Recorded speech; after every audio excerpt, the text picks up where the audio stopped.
ప్రపంచం అంతా మనం చూస్తామా? అంటే దేవుని యొక్క మాటలో ఎంత శక్తి ఉండెను, దేవుని యొక్క మాటలో ఎంత మహిమ ఉండెను.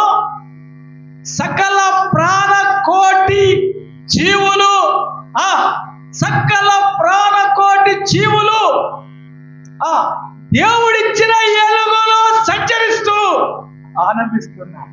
హల్లెలూయా, హల్లెలూయా. కాబట్టి దేవుని వాక్కుల నుంచి వచ్చిన, జీవ వాక్కుల నుంచి వచ్చిన దేవుని వెలుగు చేత సర్వ ప్రపంచ మానవ కోటికి, సర్వ ప్రపంచ జీవులకు దేవుడు వెలిగిస్తున్నాడు. హల్లెలూయా, వెలిగిస్తున్నాడు. అందుకే ప్రభువా, I am the light of God, నేను ఈ లోకానికి